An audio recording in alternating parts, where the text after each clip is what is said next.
చెప్తున్నా నేను. నిన్న ఎవరైతే మా వేణు దగ్గర మారణాయుధాలు పెట్టి కావ్య కృష్ణారెడ్డి గారిని హత్య చేయించడానికి పంపించామని చెప్పి ఒక సినిమా సృష్టించి వీధంలోకి వచ్చి లేనిపోని ఆవేదన తెచ్చుకొని నవరసాలు పండించి నటన చేశారు. వాళ్ళందరినీ కూడా సూటిగా ఒకటి అడుగుతున్నా నేను ఈరోజు. మీరు నిజంగా మీకు మానవత్వం ఉంటే, మీకు దేవుడి మీద నమ్మకం ఉంటే, మీకు ఏ మతం నచ్చితే ఆ మతం, హిందూ మతం కానీ, క్రిస్టియన్ మతం కానీ, లేదా ముస్లిమ్స్ కానీ, మీరు ఏ దేవుడి దగ్గరికి చెప్తే ఆ దేవుడి దగ్గరికి వచ్చి మేము ప్రమాణం చేసేదానికి సిద్ధం. అదేవిధంగా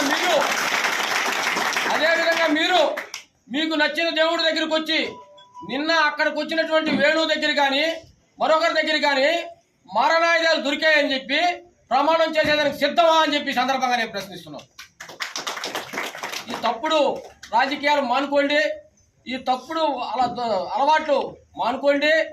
ఏదైనా రాజకీయాలు హోందాగా డిగ్నిటీగా చేయాలి కానీ ఇటువంటి డొంక తిరుగుడు రాజకీయాలు, ఇటువంటి డైవర్షన్ పాలిటిక్స్ చేసి ప్రజల్లో ఏదో సానుభూతో లేదా ప్రజల వద్ద అభిమానం పొందాలనుకుంటే కావల ప్రజలకి ఇప్పటికే అర్థమైంది.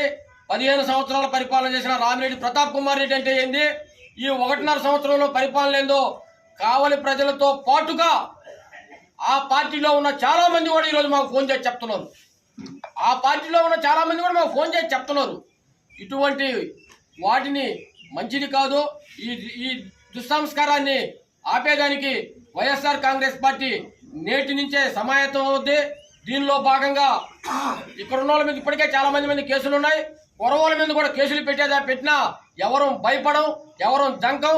ఈ నియోజకవర్గంలో వైఎస్ఆర్ కాంగ్రెస్ పార్టీని గెలిపించుకునేదానికి, వైఎస్ఆర్ కాంగ్రెస్ పార్టీని కాపాడుకునేదానికి, ఈ దుర్మార్గుల దుర్నీతిని ఆపేదానికి కలిసికట్టుగా పనిచేస్తామని చెప్పి తెలియజేసుకుంటూ సెలవు తీసుకుంటాం.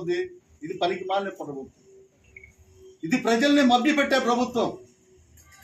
ఇలాంటి ప్రభుత్వాన్ని, అదేవిధంగా ఇలాంటి నాయకులు, పనికిమాలిన కేసులు, పనికిమాలిన సంస్కృతిని పోషించే నాయకులు ఎప్పుడు కూడా బాగుండరు. ప్రజలకు మేలు చేసేవాళ్ళే ప్రజలు ఆదరిస్తారు. కావలి ప్రజలకి అందరికీ తెలుసు ఎవరు ఎట్లాంటి వాళ్ళు అని. నిన్న జరిగిన హై డ్రామా, మీరు ఇంకా ఎంత పెద్ద డ్రామా చూసినా డ్రోన్ తోటి మర్డర్ చేసేవాడు ఇంకా రాలేదు. ఆ కల్చర్ మనకి డ్రోన్తో మర్డర్ చేసే అంత పెద్ద నాయకులు ఎవరు లేరు ఇక్కడ కావలి నియోజకవర్గంలో, జిల్లాలో లేరు. ఇలాంటి కార్యక్రమాలని ప్రోత్సహించొద్దు, కావాలని శాంతియుతంగా ఉంచుదాం. మేము కూడా వీలైనంత క్రమశిక్షణతో ఉంటాము. తెలుగుదేశం పార్టీ నాయకులు కవ్వింపు చర్యలు, కవ్వింపు మాటలు, కార్యకర్తలు ఇప్పటి నుంచే కొట్టుకుంటే 4-5 గ్రూపులు అయిపోయి అలాంటి కార్యక్రమాలు వద్దు. దయచేసి అందరూ ప్రశాంతంగా ఉండండి, మీరు ప్రశాంతంగా ఉండండి, మమ్మల్ని కూడా ప్రశాంతంగా ఉంచండి అని తెలియజేస్తూ, ఇలాంటి చెత్త కేసుల మీద ఎస్పీ గారు తీవ్రంగా విచారణ జరపాలా, సిబిఐ చేత దర్యాప్తు చేపించాలనేసి, మీ గవర్నమెంటే కాబట్టి కూటమి సిబిఐ చేత దర్యాప్తు చేపించాలా అనేసి మేము డిమాండ్ చేస్తూ, ఇక్కడ విచ్చేసినటువంటి పాత్రికేయ మిత్రులకు, వైఎస్ఆర్సీపీ నాయకులకు అందరూ కూడా ప్రత్యేక ధన్యవాదాలు. ఈ ఎపిసోడ్ నిన్నటితోనే కాదు, గత వారం 10 రోజుల నుంచి జరుగుతున్నటువంటి ఎపిసోడ్లు అందరూ కూడా మీరు చూస్తూ ఉన్నారు. నిన్న జరిగినటువంటి ఆ యొక్క జల్లంకి విషయం అందరికీ తెలిసిన విషయమే. ఇక్కడ కావలి పార్టీలో ఆఫీసులో ఉన్నటువంటి వేణు అనేటువంటి ఒక మన ఆఫీసు పిఏగా ఉన్నటువంటి అబ్బాయి ఒకరు ఇంకొక వ్యక్తిని తీసుకొని వాళ్ళిద్దరూ కూడా వీడియో తీయడానికి వెళ్ళింది వాస్తవమే. అదే ఎమ్మెల్యే గారు కూడా, మన ఎక్స్ఎమ్మెల్యే గారు కూడా చెప్పడం జరిగింది. కానీ ఏదో కుట్రబన్ని వాళ్ళు దొరికారని చెప్పి వాళ్ళ మీద ఈ అక్రమంగా కేసులు బనాయించడం అనేది చాలా దారుణమైన విషయం. వేణు అనే వ్యక్తి ఎటువంటి వ్యక్తి అనేది ఈ యొక్క వైసీపీ మాజీ నాయకులకు, ప్రస్తుత తెలుగుదేశం నాయకులు, అక్కడ ఉన్నటువంటి డబ్బాలు కొట్టి ఏడ్చి బొత్తుకోళ్ళు పెట్టుకున్నటువంటి ఆ నాయకులకు అందరికి కూడా తెలుసు. ఆయన కాడ వేణు కాడ తిరుపతి లెటర్లు ఎత్తుకోపోయిన వాళ్ళందరూ ఆడ నేను ఏడుస్తూ ఉన్నారు. ఆడంతా ఓయమ్మానని మామూలుగా అడిగితే ప్రతాప్ రెడ్డి గారితో ఆయనంత సౌమ్యుడు, ఆయనతో మాట్లాడాలంటే మాకు చాలా బాధగా ఉంటుంది అనే రకాలు ఆయన హత్యా ప్రయత్నం చేయించిపోయినాడని చెప్పని అంటున్నారు. ఎక్కడైనా కానీ ఒక డ్రోన్ కెమెరా తీసుకొని వెళ్ళి ఒక షూట్ చేసేదానికి వెళ్ళింది వాస్తవమే.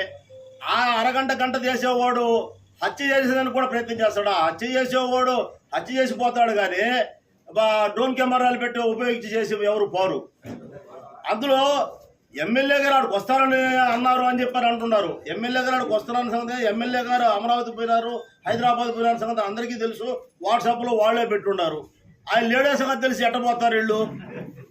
ఇదంతా హాస్యాస్పదంగా ఉంది. ఒక్కొక్కరు బాబా ఎక్కి ఏడుస్తూ ఉన్నారు. ఇది కరెక్ట్ అయిన పద్ధతి కాదు. ఈ రాజకీయం కరెక్ట్ కాదు. మేము 30-40 ఏళ్ళ నుంచి మహానుభావుడు మన కలికి ఆనంద్ రెడ్డి గారి కాడి నుంచి బీదా మస్తాన్ రావు, వేణుగోపాల్ రెడ్డి గారు, అదేవిధంగా పార్వతమ్మ గారు, అందరి కాడ మేము రాజకీయాలు చూసాం. అందరితో కూడా మేము తిరిగాం. ఎక్కడ ఏ పెళ్లి కాడ కనపడ్డా ఎక్కడ కనపడినా కానీ వాళ్ళు మేము అవతల తెలుగుదేశం, మేము వైసీపీ అయినా కాంగ్రెస్ అయినా మమ్మల్ని ఆప్యాయంగా పలకరించి చేసేవాళ్లే కానీ ఈ విధంగా కుట్రలు పన్ని ఊళ్ళో ఆస్తులు పగలు కొట్టి గందరగోళాలు చేసే పరిస్థితి ఎప్పుడూ లేదు. మేము ఎప్పుడైనా కానీ ఎక్కడైనా ఆప్యాయంగా ఉంటామో కానీ మళ్ళా వాళ్లే చెప్తున్నారు, తెలుగుదేశం నాయకులే చెప్తున్నారు ఏమని నమ్ముకుంటున్నారు లోపల. ఏమంటే వాళ్ళకే తెలుసు ఇది కేవలం ఎమ్మెల్యే కానీ అటాక్ చేయడానికి అనేది ఆ కోడికత్తి జరిగిపోతుందా, అది అతను వల్ల అవుతుందా, వేణు వల్ల అవుతుందా?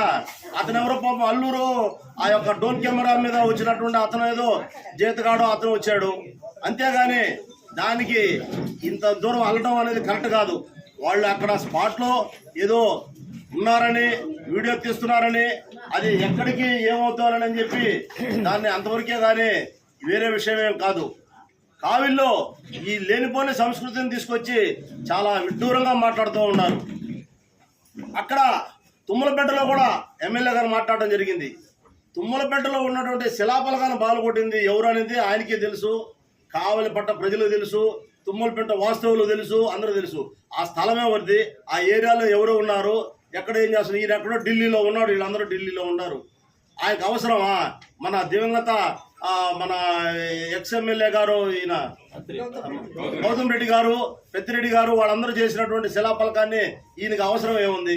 ప్రతాప్ రెడ్డి గారికి ఆ బోడుగుండికి మోకాలు చెప్పకారన్నట్టుగా ఉంది వ్యవహారం. ఇదంతా ఎట్టుందంటే ఆ శిలాపలక బాలు కొట్టి నన్ను అంత అత్తమార్చి చెప్పనైతే నా అంతు చెప్పంతే చూస్తారు, మీ అంతు చేస్తానని ఎమ్మెల్యే గారు చెప్పడం అనేది కూడా కరెక్ట్ కాదు. ఎందువల్లంటే ఇవన్నీ కూడా మేము కూడా ఇప్పుడు దాకా చూస్తూ ఉన్నాం. ఇట్లాంటి సంస్కృతి ఎక్కడా లేదు. ఎమ్మెల్యే గారు కూడా మిత్రులు ఎమ్మెల్యే కృష్ణారెడ్డి గారు కూడా చదువుకున్న వ్యక్తి. మీరు కూడా ఈ యొక్క సంస్కృతిని అంతవరకు ఆపేసి మీ అభివృద్ధి కార్యక్రమం అనేది చేయండి. అభివృద్ధి కార్యక్రమంలో ఏదైనా లోపాలు ఉంటే దాని గురించి మా ప్రతాప్ రెడ్డి గారు కానీ మా పార్టీ నాయకులు కానీ మాట్లాడతారే కానీ లేకపోతే వేరే విషయాలు ఏం అవసరం లేదు. మీరు ఎవరైనా కానీ ప్రతాప్ రెడ్డి గారైనా కృష్ణారెడ్డి గారైనా ఎవరైనా కానీ ఒక కావలి అభివృద్ధి చేసి వీళ్ళు చెప్తా ఉంటారు. పొద్దుకూకులో ఒక బ్యాచ్ ఉంది కనకపట్నం అని. ఆ కనకపట్నాన్ని ఎందుకు చేసి మీరంతా ఉద్ధరించండి అని కానీ ఇలాంటి వ్యవహారాలను చేయొద్దని మీ అందరూ కూడా దయచేసి చెప్తూ ఈ యొక్క సంస్కృతిని మీరు మానుకోవాలని తెలియజేస్తూ ధన్యవాదాలు. నాయకులు, ప్రజాప్రతినిధులు మరియు కార్యకర్తలకు, అలాగే electronic media, print media, social మీడియాకు ప్రత్యేకమైన నా యొక్క నమస్కారాలు తెలియజేస్తున్నాను. ఈ ప్రభుత్వం అధికారంలో వచ్చినప్పటి నుంచి కూడా ప్రజలు చూస్తున్నారు. కేవలం వైఎస్ఆర్సీపీ పార్టీ నాయకుల మీద, కార్యకర్తల మీదనే ఒక ప్రతీకార కక్షతో కుట్రలు, కేసులు చేస్తున్నారో తప్ప పరిపాలన మీద ఎక్కడ కూడా పరిపాలన చేయకుండా అక్రమ కేసులు పెడుతున్నారు.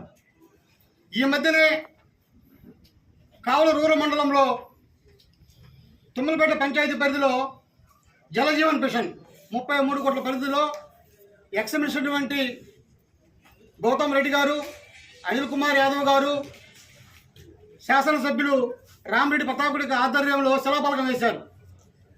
అది అందరికీ కూడా తెలుసు ఆ శిలాపలకాన్ని ఏ విధంగా చేశారు. కానీ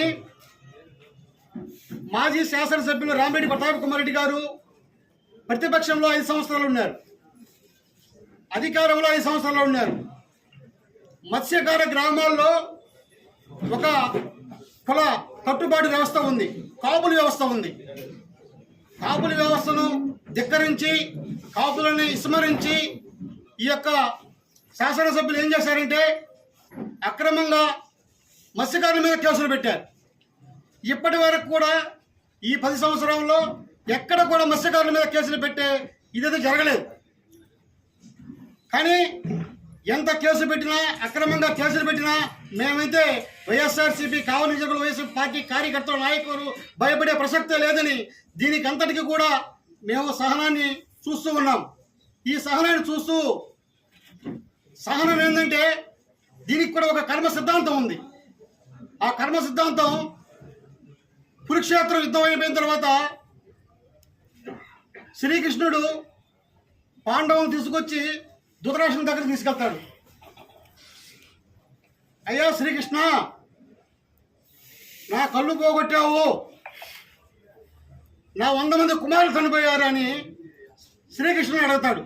శ్రీకృష్ణ సమాధానం ఏం చెప్తాడంటే, మావా అతను చల మీద చేయిబెట్టి, మావా నువ్వు అప్పుడు రాజువే ఇప్పుడు రాజువే, నీకు నీ కర్మం వల్ల నీకు కళ్ళు పోయింది.